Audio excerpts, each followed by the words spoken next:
The China and Africa podcast is brought to you in partnership with the Africa-China Reporting Project at Wits University in Johannesburg. The ACRP promotes balanced, considered reporting on Africa-China relations through innovative training programs held throughout the year. More information at africachinareporting.co.za.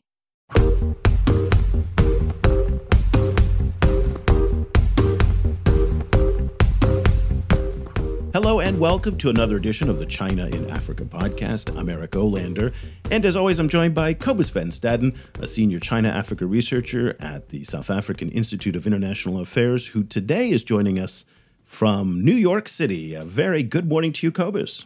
Good morning. Cobus, today we're going to be returning to the environment. It's a topic that we actually haven't spent much time on over the past year, and I really feel like almost as if it's been this secondary issue, even going back to FOCAC. Environmental issues in the China-Africa relationship were put to a back burner, and in part, we're guilty of that. The problem is that the environmental story hasn't gone away, and it is still very, very important. And a really interesting report came out a couple weeks ago on illegal logging in the Congo River Basin. And now, really, this is something very important because we talked about this story almost 10 years ago with Johanna Janssen, who was a Congolese China researcher, and she talked about the natural resources extraction business in Gabon. And here we are 10 years later talking about the same thing. Now, the Congo River Basin is a massive region in Central Africa that includes 10 countries and encompasses 500 million acres. Imagine this, the second largest tropical rainforest in the world. Now, try to picture this on a map because it's hard to kind of visualize where is this massive 500 million acre zone. It starts on the western border of Uganda, touching on Rwanda and Burundi, and then stretches right through the DRC, brushing up against the Central African Republic and Cameroon until it reaches the coasts of Gabon and Equatorial Guinea on the other side of the continent. Now, tens of millions of people live here. It's home to 10,000 species of tropical plants, 400 species of mammals, and thousands of species of birds. It goes without saying that this is one of the planet's most important ecological environments anywhere, and particularly in this era of global warming. But it's also a source of some of the world's best timber, and that is being clear-cut at a breathtaking speed. And there's a toxic mix right now of corruption, poverty, greed, and really a total disregard for the environmental consequences of what happens when a precious ecosystem like this is destroyed.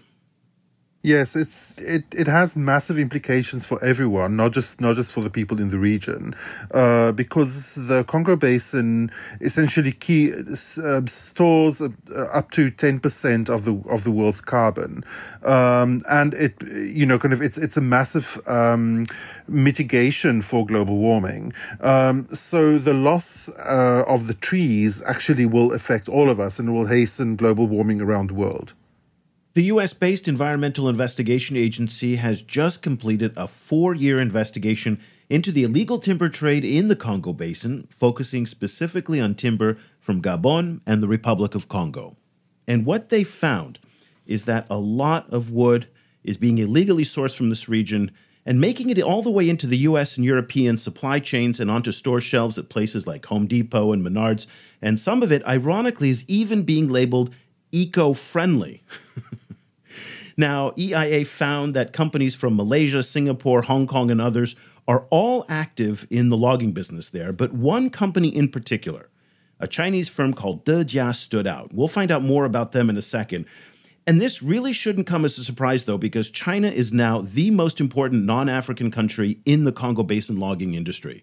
Back in the 19th century, during the colonial era, it was hugely important. This was a region that was really a prize for the Europeans who exploited the Congo Basin's wood, rubber, and other natural resources. Today, though, Chinese firms now account for 46% of exports from the Congo Basin, making them far and away the most important foreign players that are operating there. So let's learn a little bit about the EIA report, and for that, we're thrilled to have on one of its authors who joins us on the line from Washington, D.C. Lisa Handy is a senior policy advisor at the Environmental Investigation Agency, who's also an expert in illegal logging, wildlife trafficking, and forest conservation. Lisa, very good morning to you, and thank you for joining us. Good morning to you, Eric and Cobus. Thank you for having me. So I set it up a little bit just to kind of explain what is the Congo Basin, who is this company, Dejia. You guys spent 4 years on this report. It's called Toxic Trade, Forest Crimes in Gabon and the Republic of Congo and Contamination of the U.S. Market. So before we focus specifically on this Chinese company and China's role in general, why don't you just give us a very brief overview of what some of your findings were in this report? Sure, thank you. Well, as you stated, I mean, the Congo Basin forest region is absolutely critical to those living in the region, to a lot of animals and wildlife, and also to the global climate. We spent time looking at what was happening in the timber sector in the Republic of Congo and Gabon because of, as you also talked about, the growing trade coming from the region.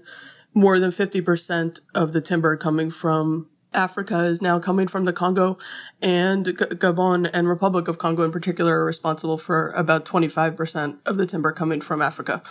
So it's a huge exponential growth in trade from that region. And actually, the logging sector in Republic of Congo is actually the second largest sector for employment behind the government. So it's quite massive. To go into our findings, we found that the Chinese companies have been growing their presence over the last 20 years, particularly in the last 10 to 15, and found that there was a systemic levels of corruption happening in both countries. Everything from, we can talk about these different issues in detail, but just to highlight a couple, tax evasion, massive over-harvesting within concessions, totally undercutting the export laws in the country, and also, massive over-harvesting. Thank you.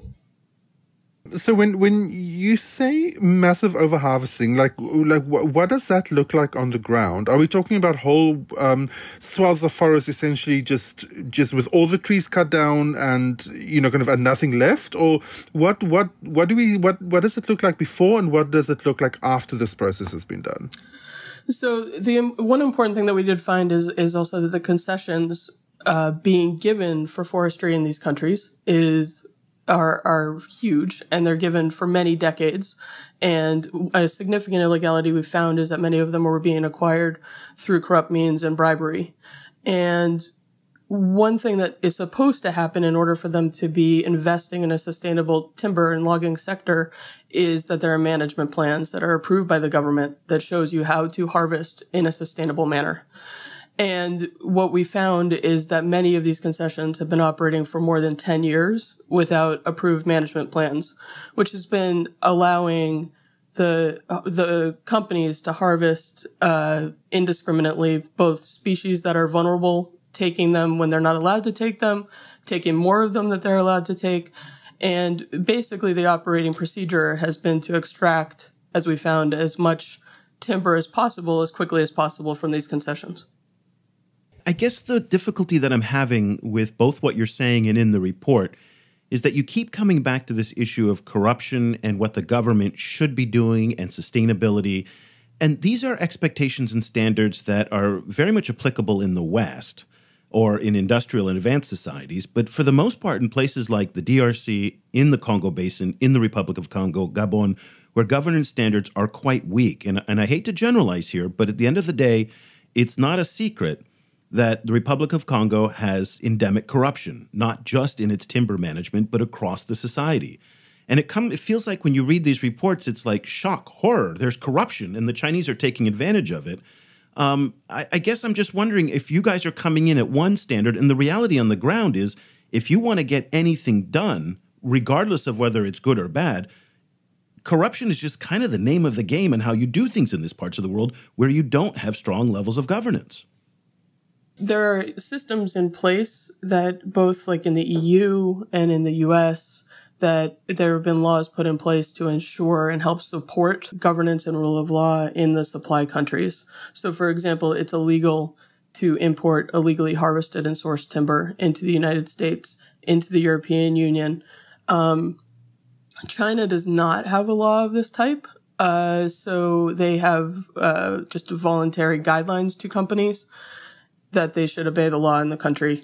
where they're operating. And so that certainly does not help having companies be law-abiding in the way that they approach timber sourcing and harvesting in the country. And I think there have been laws put in place in these countries in recent years to improve that are designed to improve development of the sector and value added in the sector in the countries. For example, declaring that only 15% of the timber can be exported as logs and 85% should be produced in the country. And these Chinese companies have flipped that entirely on its head and are exporting about 85% in logs and only processing about 10 to 15% in the countries. But your report highlighted that those laws are not working because this timber is actually making it into places like Home Depot and into the European supply chains. There are also laws that say we shouldn't have conflict diamonds, conflict minerals, we shouldn't have cocaine, but yet those laws are really not powerful enough to withstand the force of the corruption and the supply chains that are bringing all of this stuff in. So I guess I'm just curious about the expectations that one has. Now, it's certainly good to set an ideal, but the reality is that these laws are incredibly hard to enforce. There certainly is a lot of change that needs to happen on the ground in both Gabon and Congo to deal with the corruption and to turn the system around. It does not help, certainly, that 85% of this timber is going to China and that there's no disincentive there for them to follow the laws. There's nothing dissuasive. The timber is not going to be picked up once it enters the market in China. It's essentially able to be marketed as though it was received legally. So these are some avenues in which the consumer country and demand countries can help reinforce and support efforts underway in these countries to change the corrupt systems. So I think they're incredibly important, and I think the timber that has been highlighted in our report is coming to the U.S. has led to an investigation that is ongoing right now. So these are important elements that can help stop the overharvesting back in the country. One of the realities that we picked up in previous conversations about logging in Africa and in relation to China is that, there's this massive imports of African wood to China because there's so much timber processing and furniture making in China. And then once it's processed, then it tends to go to the US and the EU. So it looks like everything's kind of being sucked into China, but then a lot of it ends up in the US and the EU. Was that the pattern that you saw in this case as well? I mean, China, because of the way that it sources and processes, remains quite a bit of a black box of how that timber then comes out, and that's an important part of getting the right laws in place in China. Certainly, some of it is being processed there and coming to the EU and the US. In this particular investigation, we had the opportunity to follow a direct stream to the US, and but China is desiring the logs so that they can do the value-added processing in China. And so definitely that's going to be consumed domestically, but also exported.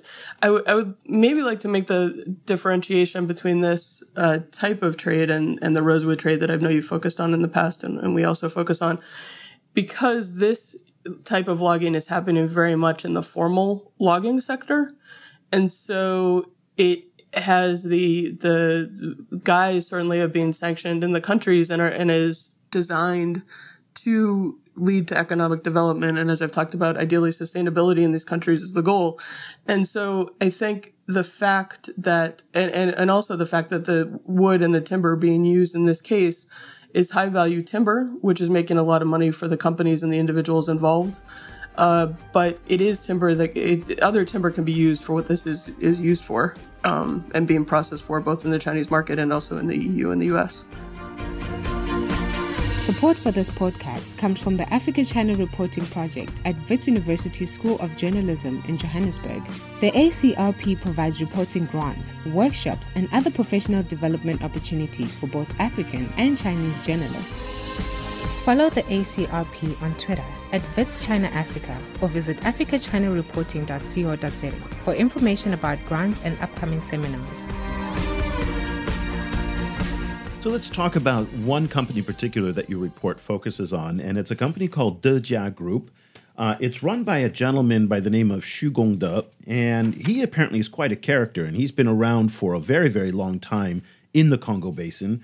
Dejia is a major player there. You guys write that they control over 1.5 million hectares in the Congo Basin. And so they are, what it seems like from your report, the biggest player that's out there. Now, I looked up today to see if there was any reaction from Dejia, the company. So I think it's fair to say that these are just your findings in the report. We have not heard publicly from Dejia or from any other third-party source their side of the story. So I think that's important to put that out there, that there are other sides to the story. But your allegations are that, and from your findings, that Dejia is playing a very detrimental role in the logging trade. In fact, I think the part that I just giggled when I was reading it was that time after time it said Dejia senior executives or Dejia officials said that they bribe local officials. They just kind of told you that they're bribing people. I mean, it wasn't even secret. It's very transparent on their side. I thought that honesty is refreshing in this day and age, to be honest with you. So, but why don't you tell us a little bit about Dejia and their role in the Congo Basin, given that so much of your report focuses on them? Sure. I would love to talk about that. I think that what I would like to say is that for the part that made you, as you said, chuckle a little bit reading about it, I mean, I think it goes very much to the heart of the lack of concern about enforcement of the law in the countries, that people are so willing to speak openly about the various levels of corruption. I also, and the reason that we focused on Dejia in the report is because they were really the leader, sort of breaking new ground in the country 25 years ago to establish this model of extreme exploitation and evasion of the law in these countries. And there are many, many other Chinese and other Asian companies that have followed in their footsteps. So I would like to just emphasize that what I'm about to talk about with the Dejia Group is by no means the only operator in this way in the region. They are the largest that we found, the conglomerate of companies that make up the Dejia Group. And like I said, the forerunners that have really kind of perfected this model, I would say. And so basically what we did find, and one other thing I should probably stress is that while this was a multi-year investigation, the information that was shared with us about the level of the illegalities, the over-harvesting, the ignoring the export laws, the tax evasion, the bribery, the corruption, was shared with us within the first days, really on the ground. So this is not something that, takes a long time to develop relationships to understand how this works. It was a pretty open story. So you mentioned in the report that that Zhang Ping and is involved as so he's a Sino-Gabonese politician, very prominent politician who was at the head of the African Union Commission for several years, and he's a fascinating figure in China-Africa relations. I was wondering if you could kind of clue us in about how he fits into the story. Sure. So Zhang Ping, as you've noted, is a very prominent figure, and he is related to Mr. Xu, who controls the Dejia Group, and he really helped him get his footing in industry in Africa in the 80s and early 90s. And so Mr. Xu actually controls many, many different types of industry and many groups, and moved into timber over 20 years ago as part of that. And has certainly benefited from his relationship to Mr. Zhang Ping from everything that we've been able to observe. And it is this type of basically high-level connections. You have Mr. Zhang Ping in Gabon, Minister Henri Jumbo in Republic of Congo, who's been in high government positions there for more than 20 years, that help facilitate and allow these companies to get the foothold and establish this type of position in the industry in the region. I'm just curious about where you think the impetus for change will come. When I read your report, it's a very depressing report because I think what the Chinese have done more than, say, the previous time of resource exploitation in Africa, which was during the colonial period, is they've mechanized it. So the efficiencies with which the Chinese are bringing to resource extraction is something that the Belgians could have only dreamed of, or the French could have never have imagined. But by bringing in this heavy equipment and by being able to clear cut at a speed and pace that is just eye-watering, That's what's so terrifying about it. And again, that's not only the Chinese, and it's not fair to only pick on them, but we're in an era now where technology can really make it go so much faster. I guess my question is, from someone like you sitting in the United States, we go to IKEA, we go to Target, we want cheap furniture. People are not, I don't care what people say, they are not willing to pay more at Walmart for their products because of high quality sourcing and sustainability. They will tell you they want it, but at the end of the day, they want a 99-cent T-shirt. And wherever the cotton came from, the labor that went into making that, they don't care.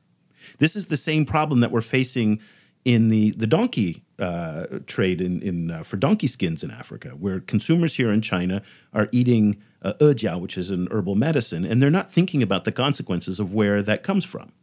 So I guess my question is, Dejia is filling a need. The market like Home Depot and Menards and IKEA and whatnot, they are selling it. Consumers want cheap, low-quality, low-priced furniture.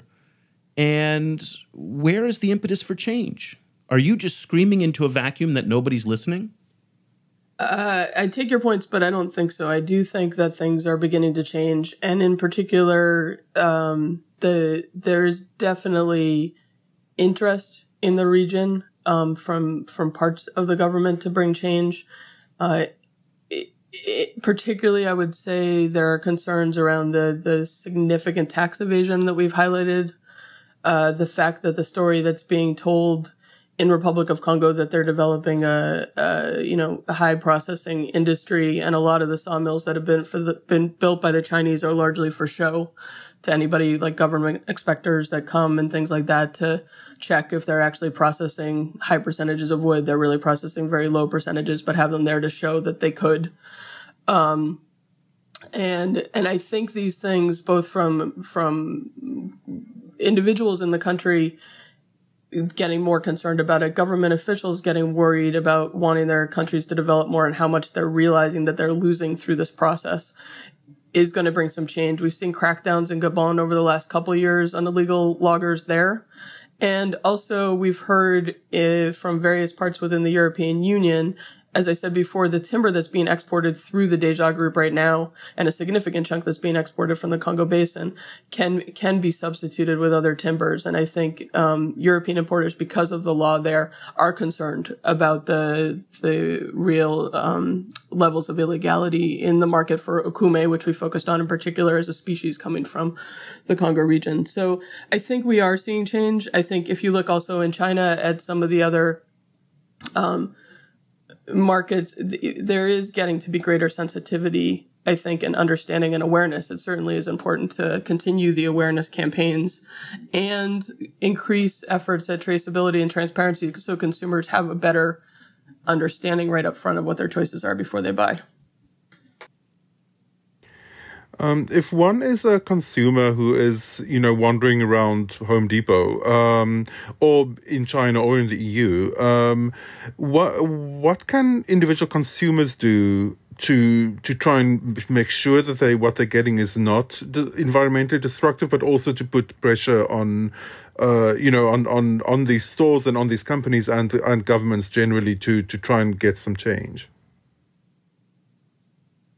Well, I think they definitely need to be asking before they buy wood products where the timber is coming from, and get more information from companies about that, because that is going to build the pressure for companies to know more themselves, to reinforce what the laws are asking them to do, and ideally to seek more disclosure at the public interface, with consumers, where some of that information is more clearly listed and available so consumers can make better choices. So that's certainly an important part. And also to ask their governments to continue to enforce the laws to ensure that they are not unwitting consumers of this forest devastation. I guess I'm curious because the Chinese government will say that they do not support Chinese companies violating any local laws. Did you have any interaction with any of the Chinese embassies or the Chinese government officials? And did they have any knowledge, as far as you know, about the actions and activities of Dejia? We've shared the information that we collected with Chinese officials. And my sense is, China There's an international agreement called the Convention on International Trade in Endangered Species, and increasingly plant timber species have been listed, tree species have been listed on that as endangered by trade. And China has been quite good at enforcing those laws. There's still a lot that needs to be done there for sure. But for example, a case that we worked on a couple of years ago was looking at koso, rosewood coming from Nigeria to China, where China actually stopped massive quantities of it from coming into the country for a period because it did not have the correct permitting coming from Africa. So I think these type of stories show that China is capable, certainly, of doing that and putting those type of systems in place. It's just absolutely incumbent upon them to do it for all timber species and not just for the few that are listed on the CITES, the Convention on International Trade in Endangered Species at this point. How powerful do you feel reports like these are in pushing the Chinese government to action? Like in the past, we've seen criticism from Africa about issues like illegal wildlife trade actually managed to get China to impose domestic bans on ivory trade. But at the same time, in a lot of cases, it feels like China is completely impervious to this kind of criticism, including simply not commenting.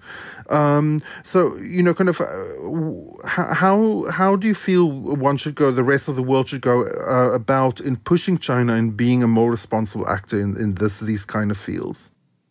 Well, that's a great question, and it's really the important question of how China is going to proceed forward in this space right now. They have, on the positive side, we've certainly seen them start understanding and focusing more attention on the illegal timber trade as an important issue area.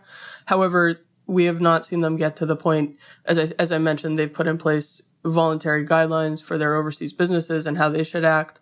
They have not taken the step to put in place a prohibition and to put in place greater oversight and enforcement of the timber coming into their country. And given that China is the largest processor and the largest importer of timber from around the globe, it is absolutely essential that they do something here in order to stem the tide and send the signal to the companies operating overseas that they're serious about this.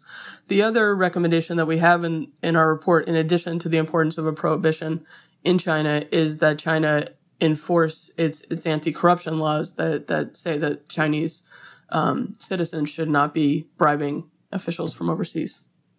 Yeah, that's a big problem. I'm glad you brought up some of the recommendations, because at the end of your report, you do break down a number of different recommendations for Gabon and the Republic of Congo, the U.S., the EU, China, and international organizations. We've already talked about what you think China should do. Maybe we can close our discussion on what you think Gabon and the Republic of Congo should do based on your findings. Sure. We recommend for Gabon and Republic of Congo that they immediately suspend operations of the Dejia Group and their affiliates in the two countries. As we mentioned, they control a significant amount of land, 1.5 million hectares between the two countries. And this would be really important for sending a signal, not just to Dejia Group, but to the other companies that are emulating them, that their type of harvesting and export practices and tax evasion will not be tolerated by the countries while they do further investigation of their own. And also that they launch an anti-corruption and tax evasion crackdown across the timber sector will be incredibly important, because I think we just really need a reset in both these countries, and reset with governance that the law is going to be enforced and upheld. Lisa Handy is a senior policy advisor at the Environmental Investigation Agency in Washington. She's also an expert on illegal logging, wildlife trafficking, and forest conservation, and one of the co-authors of this really fascinating report. Sad, tragic, but nonetheless fascinating: Toxic Trade, Forest Crime in Gabon and the Republic of Congo, and Contamination of the U.S. Market. We'll have a link for it in our show notes and on all various pages, but if you want to get a copy of it and all this other great information on what EIA is doing — by the way, we've talked about EIA quite a bit over the years. They also did this great report of when Xi Jinping went to Africa. Remember this, Cobus, in that the ivory sales went up? That was an EIA report. That was a massive scandal. It was great. Yeah, that was really fantastic. Lisa, if people want to follow you and what EIA is doing, what's the best way for them to stay in touch? Sure. The best way to find our report, this report and others, is at www.eia-global.org. And this report in particular, Toxic Trade, we have on our website in both English and in French, the full report. And we have a very detailed executive summary in Chinese available as well. That's awesome. Why didn't you do the full report in Chinese? That seems like the people who need to read it the most. We may very well get there. Our executive summary is extremely detailed, and we will, given a bit more time, may put the full report in Chinese as well. But we're certainly available to answer questions and to follow up with anyone who's interested in learning more and taking action in this area. Well, fantastic. Well, thank you so much for joining us. Good work on the report. It was really, really important and very, very interesting to read. And we hope that everybody takes some time at least to read the executive summary, which is almost 10 pages long. The full report is almost 60 or 70 pages. There's lots of pictures, so don't worry. And but it's a lot of, it's just absolutely fascinating and on a very important part of the world that a lot of people don't know about. Lisa, thank you so much for joining us. Thank you very much for having me. Yeah, so again, another depressing report on the environment. And it feels like every time we make progress on the Chinese and the environment in Africa, there's the reports like this that kind of set us back. And again, I think we need to be very, very specific here when we say the Chinese, that they were referring specifically to Dejia Group. They're not talking about the government.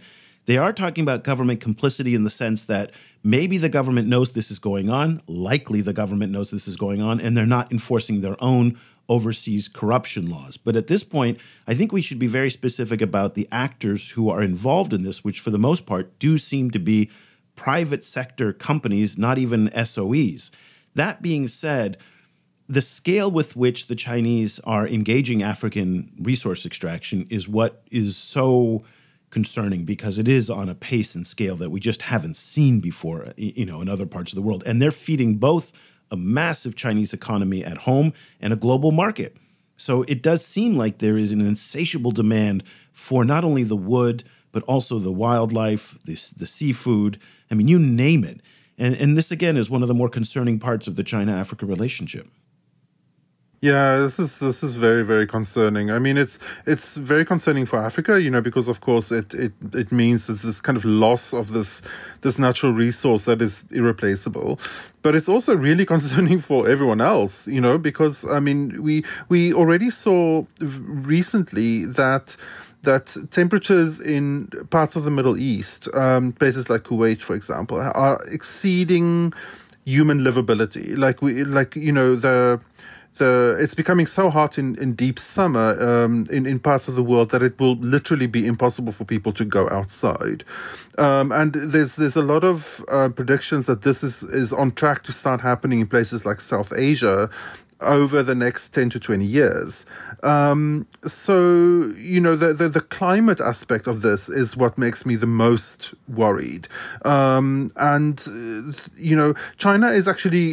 tries to position itself frequently as a leader on climate mitigation. And it has done a lot of really good stuff on climate mitigation. It's a leader in the world in the implementation of solar energy, for example. But this doesn't look great, and it's endangering everyone, not just the Africans. This is bad news for people everywhere. People in places like Canada, for example, that's warming several times faster than the rest of the world's average. So I think what we need is the world to start taking action on this. There's no other way. Well, it once again comes down to this chronic problem in Africa of governance, is that the Chinese generally, I think you said this a couple of years ago, they will behave according to the rules and levels of governance of the host country that they're in. So, for example, when the Chinese are in Japan or in Singapore, I've never heard of any corruption issues. I'm sure they exist, but you'd barely hear of them. The Chinese, when they engage in the DRC or in Congo, you hear lots of stories like this. So it tends to be wherever they are, depending on the level of governance, that's how they will behave. There is not a universal standard of how the Chinese behave in different countries. Unlike, say, the Norwegians or the Dutch, who are famous for their kind of adherence to very strict governance laws. When they're in countries that are poorly governed and don't have the anti-corruption laws in place that are enforced, they still are, for the most part, very, very clean. That isn't the case with a lot of Chinese companies. And so it's just interesting, I think, that if we can start to see the governance levels improve in places like Gabon, that would then have a ripple effect into so many different areas. It would improve the taxations, it would improve the environmental protection, it would provide better services to people. And so really, at the end of the day, the burden is on the African countries and to eliminate the corruption that exists there. And if that can happen, then anything is possible. And I think that's where we have to start. And we talk about agency all the time on this show. And agency for me in this sense is really starting at home and really making sure that, government and governance in these different countries are responsive to the needs of the people and the resources that are in their countries. Yeah, I think it's also time, for Africa to start thinking of itself as an actor in the world. There's, the default position within and outside of Africa is to think of the world acting on Africa. Africa being essentially a passive actor and the world kind of impinging on it. But Africa is having, on the environmental front, Africa is actually playing a terrible role in the world in some ways. It's a massive exporter of oil. It's a massive exporter of coal. It's building coal-powered power stations left and right, including in South Africa, and it's managing what is a massive resource to keep the world cooler and to manage climate change. It is destroying that resource. So this is terrible for Africa, but it's terrible for everyone else. And I think it's really time for Africa to start thinking about its role as a climate actor in the world. I think it's long overdue. So that'll do it for this edition. We'd love to hear what you think, Cobus and I.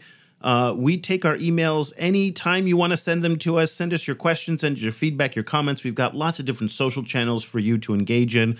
Also, these are the kinds of stories that end up in our weekly email newsletter that goes out every Monday. Cobus and I work on that on the weekends, and we curate the best stories of the week from the best sources, so you don't really have to. It's a great resource if you just want to get caught up and you don't really want to follow Twitter and Facebook and all the social channels so closely. So go to our website at ChinaAfricaProject.com and sign up. So that'll do it for this edition of the China in Africa podcast. We'll be back again next week when Cobus is back in Johannesburg. Cobus, enjoy the rest of your time in New York.